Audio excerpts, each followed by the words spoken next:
제가 어릴 때 살던 동네는요, 목욕탕이 작은 목욕탕이 하나 있었습니다. 그래서 한 번씩 이렇게 아버지가 목욕탕에 데려가면 그 목욕탕은 제 놀이터였습니다. 얼마나 좋은지요. 그래서 목욕탕에 가면 첨벙거리고 막 혼자서 수영하고 막 그렇게 놀았습니다. 별로 깊지도 않고 물도 따뜻하고 딱 제 놀기에 너무 좋은 그런 장소였습니다.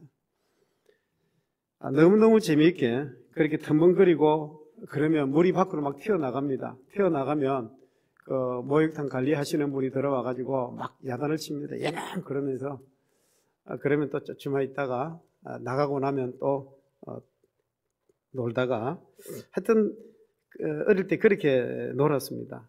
그러니까 목욕탕에 가면 주변에 어른들이 눈살을 막 찌푸리는 거지. 얘는 그러지 마 그러고. 근데 그때는 그런 걸 잘 몰랐습니다. 그게 그냥 재미있었던 거죠. 자, 여러분, 우리의 그 복음성 중에 이런 게 있습니다. 나 자유 얻었네, 너 자유 얻었네, 우리 자유 얻었네. 내가 놀이터에 놀기가 너무 좋은 거예요. 목욕탕에 가서 놀기가 너무 좋은 거죠. 그러니까 나는 자유한 거죠. 남이 뭐라 가든지 말든지 그렇게 자유스럽게 놀았는데, 자, 그런데 나는 자유했지만 주변의 어른들은 어땠느냐 하면 나 자유 얻었네, 나 자유 얻었네, 너 불편하겠네, 우리 불편하겠네, 이렇게 되더라고요. 그러니까 나는 자유롭고 나는 재미있지만 주변의 어른들은 불편하고 짜증나고 그렇게 힘이 들었던 거죠. 여러분, 우리가 신앙생활을 하다 보면 신앙생활도 그럴 때가 참 많이 있습니다. 나는 확신이 있고 나는 믿음이 있기 때문에 그래서 나는 자유한데, 그런데 어떤 사람을 보면 그렇지 않는 거예요. 그래서 믿음이 있는 내가 볼 때 저 사람을 쳐다보면 좀 불편한 거죠. 그래서 비난도 하고 비판도 하고 그렇게 되어질 때가 참 많습니다. 자, 여러분, 이것은 로마교회 공동체 내에서도 마찬가지였습니다. 모든 로마교회 공동체 안에서도 믿음이 강한 자는 모든 것을 다 수용할 수가 있었습니다. 특별히 그 당시에 그 음식 문제, 제사를 드린 음식을 먹는 사람도 있었습니다. 믿음이 이렇게 확실한 사람들은 그 음식을 먹어도 괜찮다. 그래서 마음껏 자유하게 음식과 음료를 먹었습니다. 그런데 그 가운데는 이 음식을 먹으면 내가 부정해질 거야, 내가 속되게 될 거야, 그렇게 믿음이 연약한 그리스도인들도 있었다는 거죠. 자, 그런데 그렇게 믿음이 좋은 사람들이, 믿음이 강한 사람들이 배려하거나 절제하지 아니하고 오히려 믿음이 연약한 그 사람들을 향해서 너 왜 이것도 못 먹어? 너 이것도 왜 못해? 그러면서 비난하고 비판을 하는 그런 일들이 많이 있었다는 것입니다. 그러니까 이런 어떤 믿음이 자유로운 사람들이, 믿음이 확실한 사람들이, 믿음이 연약한 그리스도인들이 힘들게 했습니다. 연약한 지체들이 충격을 받고 힘들어서, 그래서 오히려 이 사람들이 괴로워지는 거죠. 믿음이 강한 사람들이 비판을 하니까 믿음이 연약한 사람들이 괴로워서 그래서 더 어려움을 겪는, 마음의 상처를 입는 그런 일들이 많이 있었습니다. 오늘 우리 읽었던 로마서 14장 13절에서 23절은요, 바로 이렇게 자신의 자유로 약한 자들을 넘어지게 하는, 좀 쉽게 말씀을 드리면 믿음이 강한 자, 믿음이 너무 확실한 자들이 연약한 자들을 향해서 그렇게 비난하고 비판하는 그 사람들을 향해서 권고하는 말씀이 들어있습니다. 우리 로마서 14장 13절에 있는 말씀을 같이 한번 읽어보십시다. 그런즉 우리가 다시 서로 도리어 부딪힐 것이나 거칠 것을 형제 앞에 두지 아니하도록 주의하라.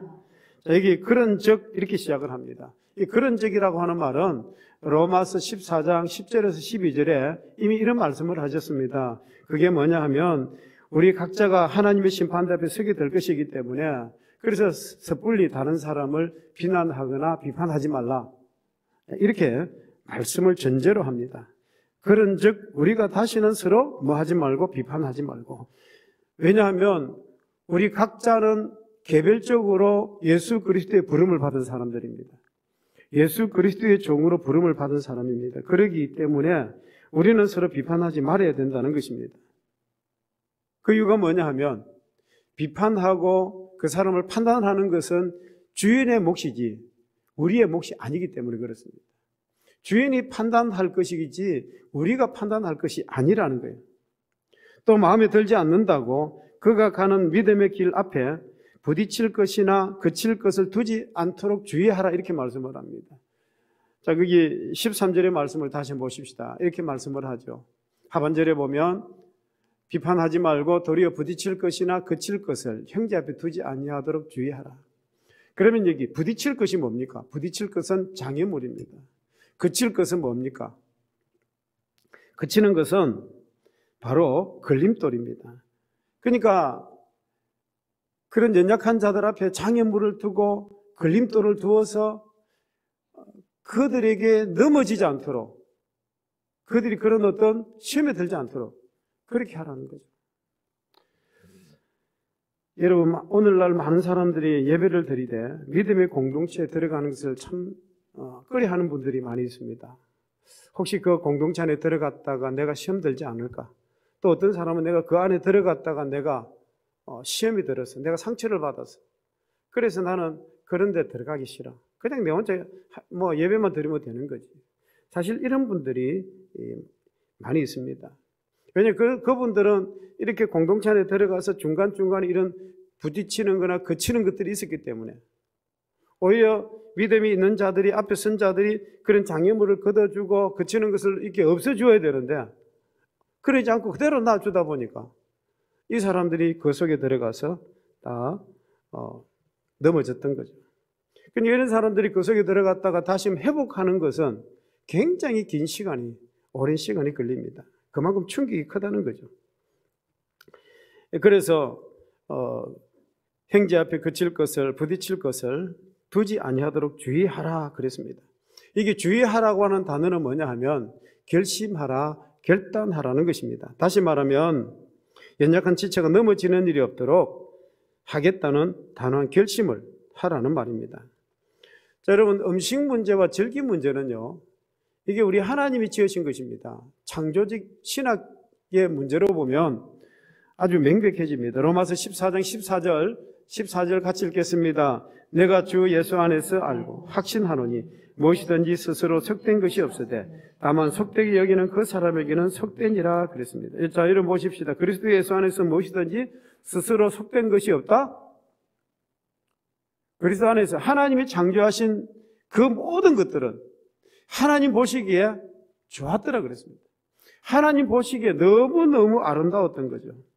자, 그리스도 안에서 새 창조의 능력으로 우리가 예수 그리스도 안에서 새로운 피조물이 된 우리들 하나님이 보실 때 어떻느냐? 보시기에 좋았더라. 왜요? 새로운 피조물이기 때문에.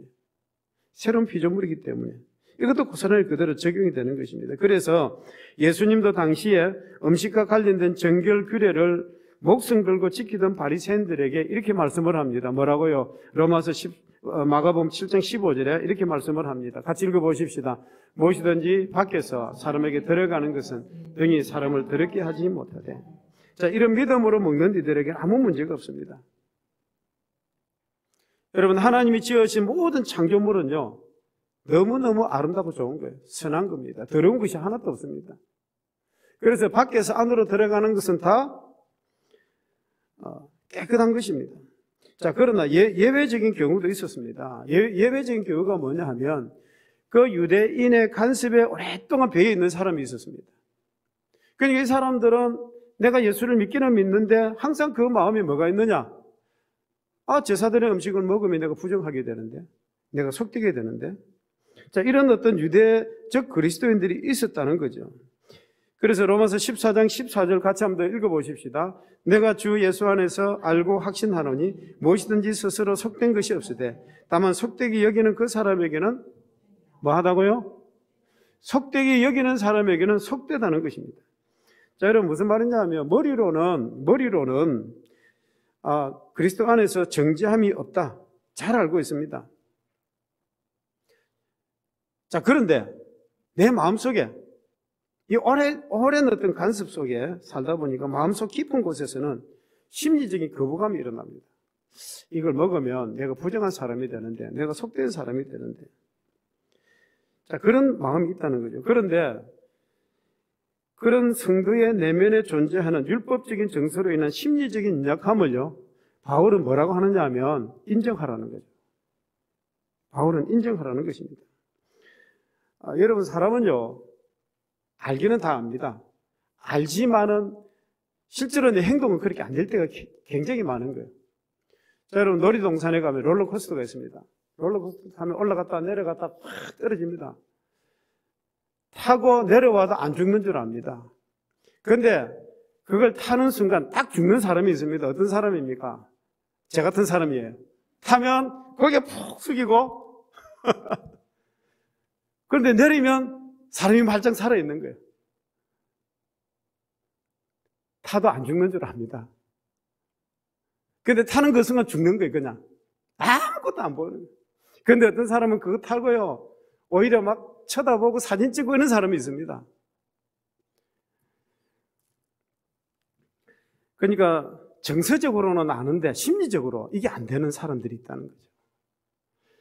우리 로마서 14장 15절 같이 한번 읽어보십시다. 만일 음식으로 말미암아 너 형제가 근심하게 되면 이는 너가 사랑으로 아니함이라. 그리스도께서 대신하여 죽으신 형제를 너 음식으로 망하게 하지 말라. 음식으로 뭐하게 하지 말라고요? 망하게 하지 말라 합니다. 성도들의 내면에 존재하는 율법적인 정서로 인한 심리적인 연약함을 인정해 주라는 것입니다. 자, 여러분, 그 성도들마다 그런 연약함이 있습니다. 그런데 그 성도들의 그 연약함을 인정해 주어야지 그것을 못한다고 비아냥거리고 판단해서는 안 된다는 것입니다. 자, 여러분, 우리가 음식에 관해서도 마찬가지입니다. 누가 옳은가 그른가를 결정하는 것은 진리의 문제가 아닙니다. 음식 문제는 뭡니까? 음식 문제는 그냥 사랑의 문제로 이렇게 우리가 접근해야 되는 겁니다. 그걸 어떤 진리 문제로 접근하게 되면 이런 비난과 비판이 계속 되어지는 거예요. 사랑으로 행하지 아니하기 때문에 이런 문제가 일어나게 되는 것입니다.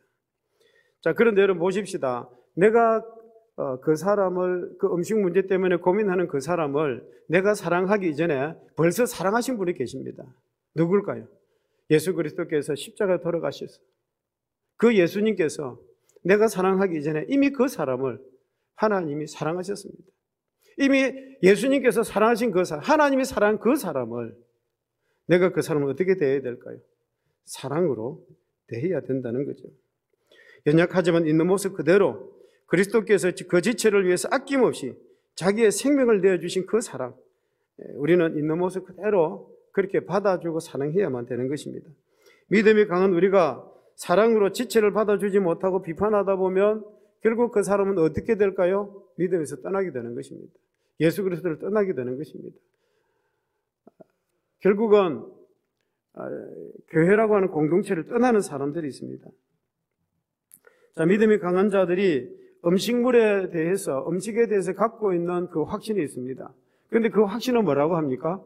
선한 것이다, 이렇게 말씀을 합니다. 우리 로마서 14장 16절 같이 읽어보십시다. 그러므로 너희의 선한 것이 비방을 받지 않게. 너희의 선한 것이 뭡니까? 내가 가지고 있는 그 확신, 음식에 대해서 내가 갖고 있는 그 확신은 선한 것이라는 거죠. 그래서 그것을 어떻게 하라는 것입니까? 비방받지 않게 하라. 왜 비방받지 않게 하라는 것입니까? 비방받지 않게 하라는 그 이유가 뭐냐 하면 사랑으로 절제하지 않는 선은 연약한 자들을 비방으로 몰아가기 때문에 그렇습니다. 사랑으로 하지 않는 선은요, 연약한 자들을 그렇게 비난으로 몰아가기 때문에 그렇습니다. 자, 여러분, 성도는 먹을 것인가 말 것인가를 넘어서 하나님이 성도에게 주신 자유와 사랑과 절제를 통해서 우리가 궁극적으로 무엇을 추구해야 되느냐? 내가 예수 그리스도를 믿고 내가 믿음으로 살면서 내가 이걸 먹을 것인가 말 것인가, 뭐 이거 해야 될 것인가 말 것인가, 이게 아니라 궁극적으로 우리가 추구해야 될 것이 뭐냐는 거죠. 우리가 정말 추구해야 될 것이 뭐냐 하면 하나님의 통치하시는 하나님의 나라를 세워가는 것입니다. 이 하나님의 통치, 하나님의 나라는 무엇을 먹을 것인가 무엇을 마실 것인가를 규제하는 차원에 머무르지 않습니다. 하나님의 통치는요, 성령의 임재 안에서 의와 자유와 기쁨을 누리는 것입니다. 하나님의 나라는 의와 자유와 기쁨, 바로 이것을 누리는 것을 말씀을 합니다. 우리 로마서 14장 17절입니다. 같이 읽어보십시다. 하나님의 나라는 먹는 것과 마시는 것이 아니요 오직 성령 안에 있는 의와 평강과 희락이다. 따라서 음식과 음료 문제도 서로를 낙담하게 하는 걸림돌이 아니라 음식과 음료의 문제도 먹는 것은요 오히려 우리가 예수 그리스도 안에서 하나님의 나라 이 공동체 안에서 그 음식과 음료를 통해서 서로에게 기쁨을 주고 서로가 화평할 수 있는 그런 어떤 도구가 되는 거죠. 바로 이런 의와 평화와 기쁨을 풍성하게 하는 쪽으로 만들어 가야 된다는 것입니다. 자, 이러한 방향을 추구하는 성도는요, 하나님에게도 기뻐하심을 받고 사람에게도 칭찬을 받는 것입니다. 로마서 14장 18절 같이 읽겠습니다. 이로써 그리스도를 섬기는 자는 하나님을 기쁘시게 하며 사람에게도 칭찬을 받느니라. 따라서 성도는 그리스도의 몸된 공동체 안에서 우리가 우선순위를 재정립해 풀 필요가 있습니다. 그게 뭡니까? 나의 자유와 확신으로 다른 지체를 불편하게 할 것이 아니라 내가 가지고 있는 그 어떤 믿음을 가지고 다른 지체를 불편하게 하는 것이 아니라 어떻게 하든지 지체 가운데 평화를 도모하고 서로 덕을 세우고 서로 화평하게 하고 서로에게 기쁨을 줄 수 있는 바로 그것을 만들어 가야 된다 하는 것입니다. 로마서 14장 19절 같이 읽어보십시다.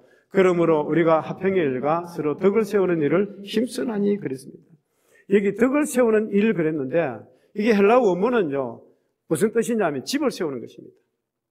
건축을 말씀을 합니다. 그러니까 화평한 일을 통해서 우리가 서로 건강한 공동체, 건강한 가정, 건강한 사회를 만들어가는 거죠. 바로 그것을 말씀을 하는 것입니다. 그렇기 때문에 성도는 누가 옳고 그른지 누구에게 어떤 권한과 자유가 있느냐를 따지는 일보다 그리스도의 공동체를 건강하게 세워가는 일에 우선순위를 두어야 된다는 것입니다. 여러분, 이 교회라고 하는 공동체, 그 공동체 안에서 서로가 비판하고 그러다 보면 걸려 넘어지게 해서 절대로 공동체는 세워질 수가 없습니다. 비난하다 보면 공동체는 이게 세워질 수가 없습니다.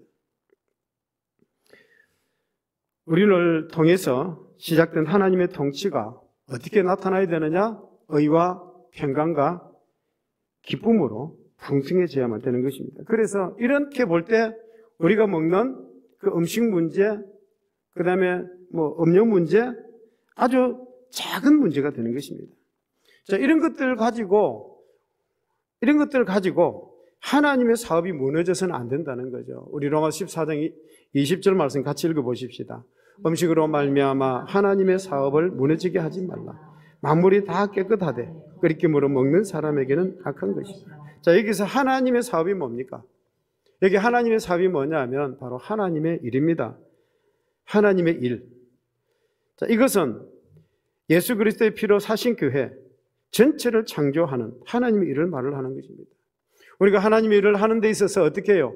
화평의 일과 덕을 세우는 일을 통해서 건강한 공동체, 건강한 교회를 세워가야 된다는 것입니다.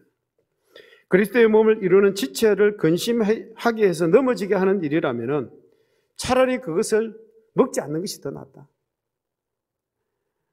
먹지 않는 일이 하지 않는 것이 더 좋다는 것입니다. 로마서 14장 21절입니다. 같이 읽어보십시다. 고기도 먹지 아니하고 포도주도 마시지 아니하고 무엇이든지 너 형제로 끓이기게 하는 일을 아니함이 아름다운. 그러니까 내가 가진 확신은 내가 그걸 먹어도 아무 상관이 없어요. 내가 그걸 먹어도 아무 상관이 없지만 그런데 그런 어떤 유대인적인 간섭으로 인해서 내가 그걸 먹으면 부정한 자가 되고 속된 자가 될까 싶어서 먹지 못하는 그런 사람들 위해서라도 차라리 먹지 않는 것이 훨씬 낫다. 고기 먹는 거 그거 내가 먹지 않는 것이 훨씬 낫다. 포도주 그거 차라리 먹지 않는 것이 낫겠다. 한 번씩 이렇게 이제 여러분들이 코로나 이전에 해외로 여행을 가면 비행기에서 어떤 곳에서는 이 포도주를 줄 때가 있습니다. 그런데 어떤 성도는 그걸 그냥 한 잔 마시는 사람도 있어요. 그런데 또 어떤 사람은 그걸 쳐다보고 에이, 좀 믿는 사람이 지금 먹으면 되나? 이렇게 또 생각하시는 분도 있고요. 그러니까 이제 그런 것들 때문에 서로에게 뭐가 생깁니까? 이 시험이 드는 거죠. 정작 우리에게 중요한 것은 그것이 아니고 그것을 통해서 오히려 우리에게 포도주를 마시는 사람 중에는 마시고 잠을 잔다고 그냥 그런 사람도 있더라고요. 그러니까 차라리 그런 것들이 있다면 차라리 먹지 않는 것이 훨씬 낫겠다. 그 말씀입니다.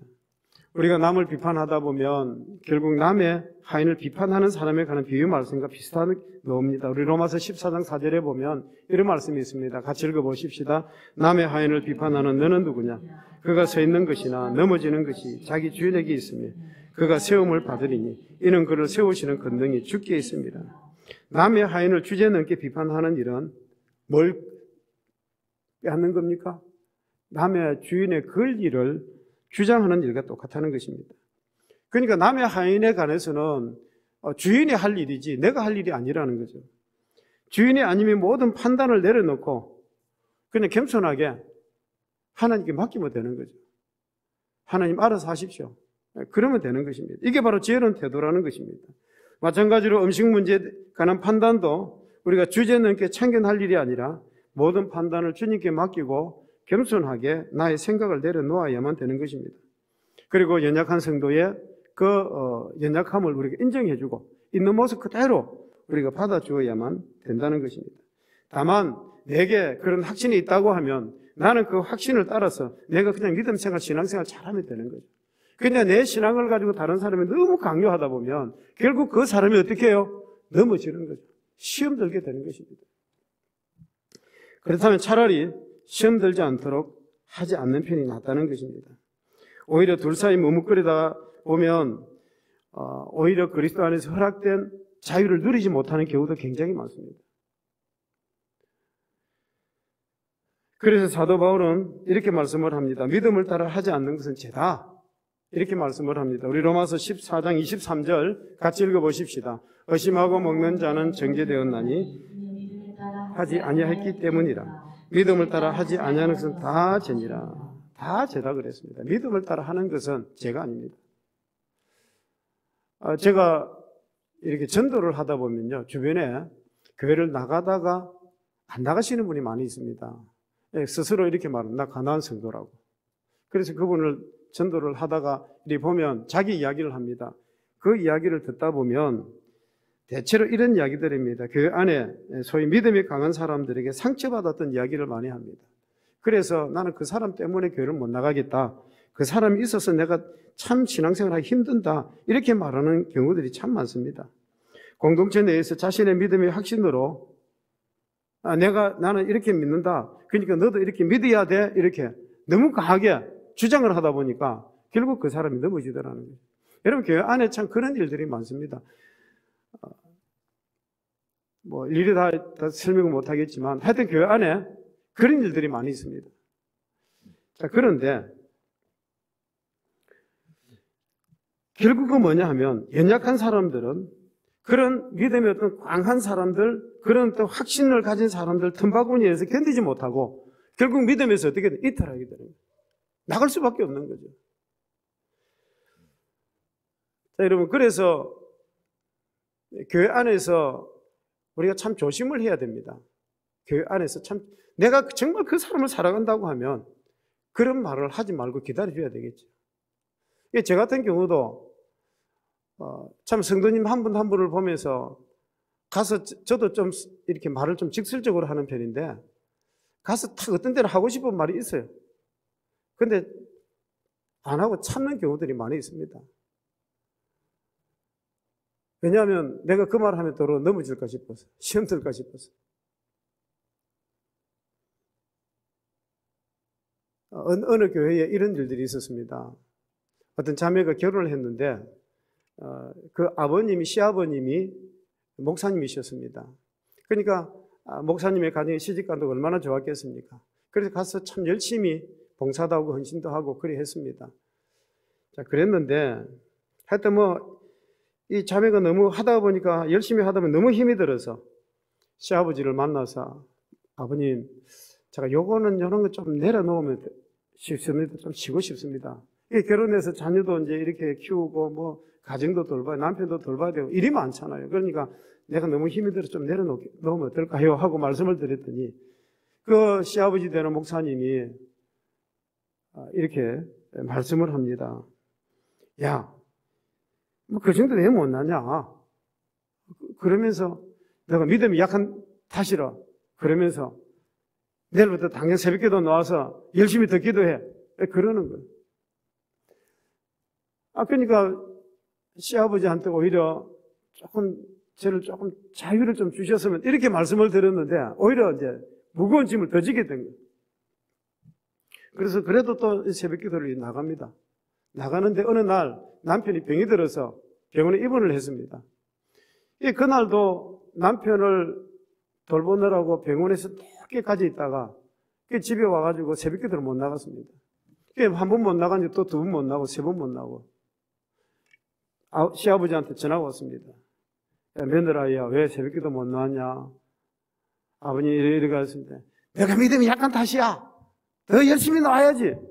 이러니까 이 자매가 그때부터는요, 자원해서 하나님 앞에 헌신하는 것이 아니라 어쩔 수 없어서 억지로 기쁨이라고 하나도 없어지는 거예요. 그렇게 신앙생활을 하게 되는 것입니다. 영적 침체가 계속됩니다. 무거운 짐이 됩니다. 하나님께서 우리에게 허락된 신앙의 자유는요, 서로를 향한 절제가 있는 자유여야 합니다. 눈앞의 지체보다 그에게 자유를 허락하신 주님을 더 크게 봐야 됩니다. 주님께서 그를 사랑하고 자유롭게 하셨기 때문에 나도 그를 사랑하고 절제해야 되는 거죠. 주님은 내가 그를 알기도 전에 먼저 받으시고 사랑하셨고 그랬습니다. 그래서 내가 그 사람을 판단하기에 앞서서 우리가 주님을 먼저 생각해 봐야 되는 거죠. 저는 연약한 사람을 그대로 있는 그대로 받아들여야만 되는 것입니다. 여러분, 우리가 믿음 생활, 신앙 생활하면서 진리에 관한 문제가 아니라고 하면